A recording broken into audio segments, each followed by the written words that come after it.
First at 6, the daughter of a man murdered nearly 18 years ago is devastated the killer has been given a stay of execution. As has been the case with many upcoming scheduled executions lately. Mental state. His lawyers say it proves their client is not mentally competent and that the From mental health issues, insanity. Prosecutors say Lay was trying to rob the bank to get money and get revenge on the government. One court document states the following from a doctor who treated Wade. Kenny Anderson was a bank security guard and was murdered during a bank robbery back in 2004 in Tulsa. Postponement of execution.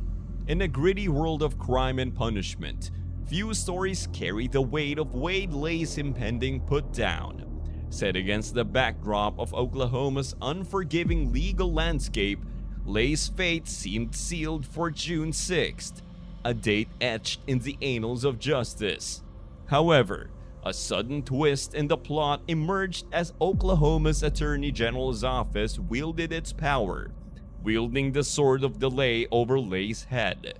The decision to postpone Lay's execution was not born of caprice, but rather of somber consideration. Behind closed doors, legal minds grappled with the unique complexities of Lay's case, recognizing that it was no ordinary affair. As the dust settled on the courthouse steps, one fact emerged with chilling clarity. Lay's case demanded a deeper dive into the murky waters of justice. At the heart of this legal maelstrom lay a crucial question. Did Lay possess the mental faculties to comprehend the gravity of his impending demise?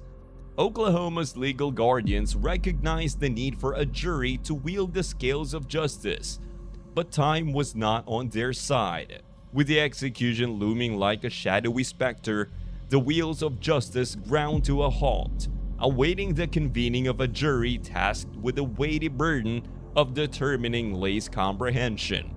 As Lay languished in the confines of his cell, the world outside buzzed with speculation and intrigue. Lay's defense is now claiming that Wade Lay suffers. Could be taken right off the calendar because of a new report about Wade Lay's. Kenny Anderson was a bank security guard and was murdered during a bank robbery back in 2004 in Tulsa. And schizophrenia. And that Wade Lay is not. First at 6, the daughter of a man murdered nearly 18 years ago is devastated the killer has been given a stay of execution. His case, a tangled web of violence with madness, captivated the imaginations of legal eagles and armchair detectives alike.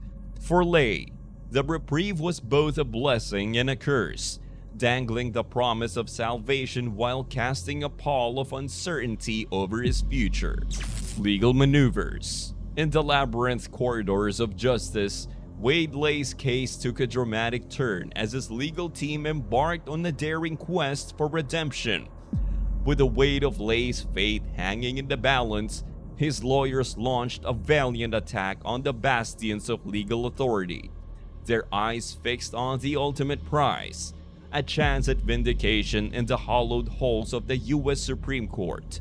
Yet, as the battle lines were drawn and legal briefs exchanged like volleys in a fierce courtroom duel, Lay's hopes were dashed against the rocks of judicial reality. Despite their best efforts, Lay's legal eagles found themselves staring into the abyss of disappointment as the highest court in the land delivered a crushing blow: refusal to hear Lay's appeal. The echoes of this legal setback reverberated through the chambers of power, sending shockwaves through Lay's camp and beyond. For Lay, it was a bitter pill to swallow, a stark reminder of the unforgiving nature of the legal landscape he found himself traversing.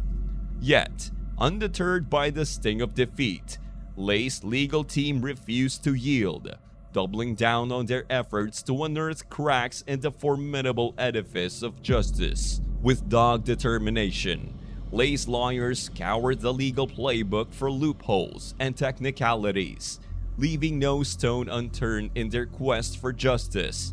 From the dusty archives of lower court rulings to the hollowed halls of legal academia, Lay's legal team left no avenue unexplored in their tireless pursuit of vindication. Despite the uphill battle and the formidable odds stacked against them, as has been the case with many upcoming scheduled executions lately. Kelly and Amanda, Wade Lay was sentenced to death in the 2004 murder of a bank security guard. Wade Lay and his son Christopher were convicted of killing Kenny while he was working as a security guard at a Tulsa bank. Mental state. His lawyers say it proves their client is not mentally competent and that the Lay's legal warriors pressed on, fueled by a steadfast belief in their cause.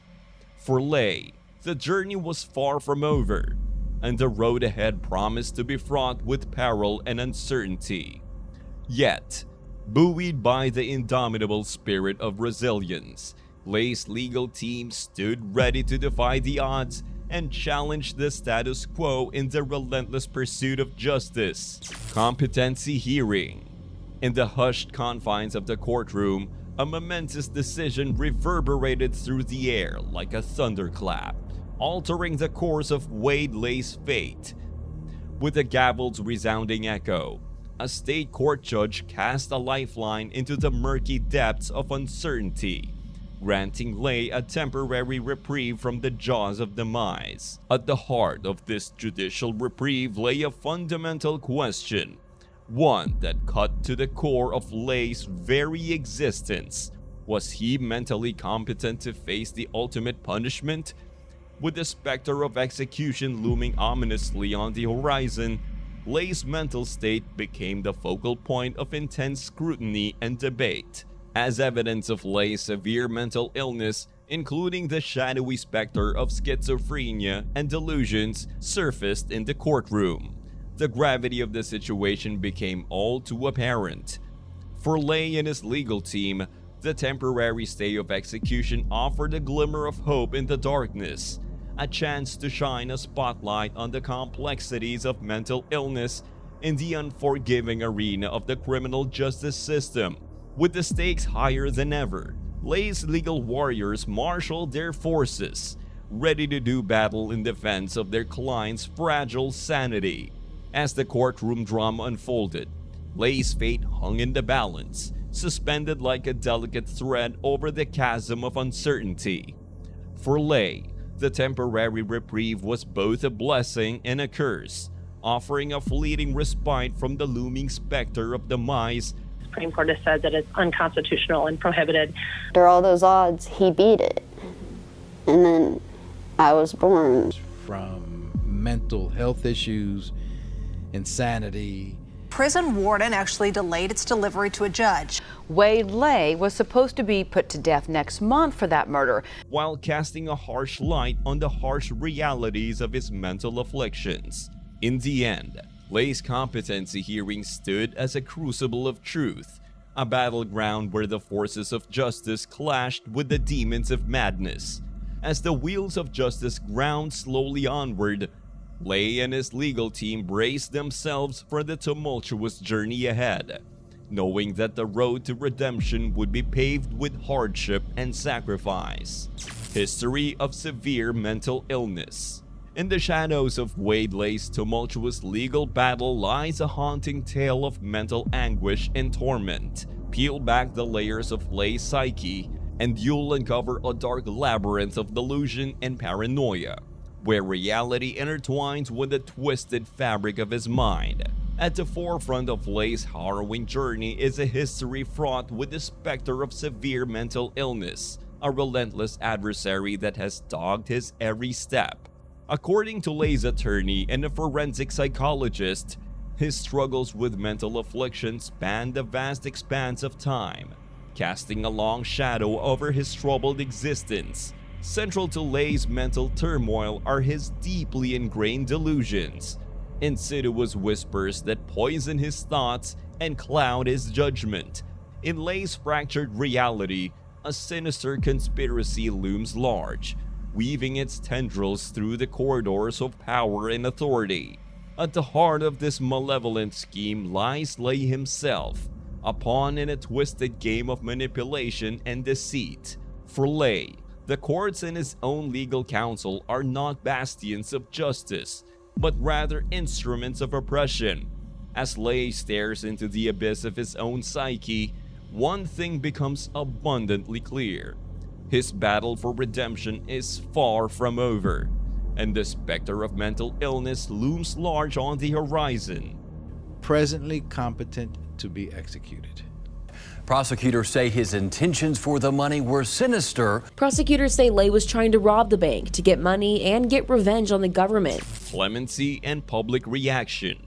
In the tumultuous aftermath of legal proceedings, the voices of those left behind echo through the halls of justice, their anguish a haunting reminder of lives forever altered by the cruel hand of fate. Among them stands Monique Anderson, daughter of the victim slain in the 2004 bank robbery, her heart heavy with the weight of unresolved grief and unfulfilled justice. Despite the complexities of Lay's mental health issues, she clings to the belief that justice will one day be served, that closure will one day be within reach. Her voice, a beacon of hope amidst the darkness, serves as a reminder that behind every legal battle lies a human story, a tale of loss and longing that transcends the confines of the courtroom. As Lay's execution delay reverberates through the community, News 9 Storm Jones is here with our top story. Storm? One court document states the following from a doctor who treated Wade. Looming execution here in Oklahoma. But that's now been put on hold to see if Lay is mentally competent. it elicits a chorus of emotional responses from those touched by the tragedy. Their voices, a symphony of sorrow and resilience, bear witness to the enduring emotional toll of the crime on victims' families. In their grief-stricken hearts, the quest for justice burns bright, a flickering flame that refuses to be extinguished. That's all for this video, folks. See you next time.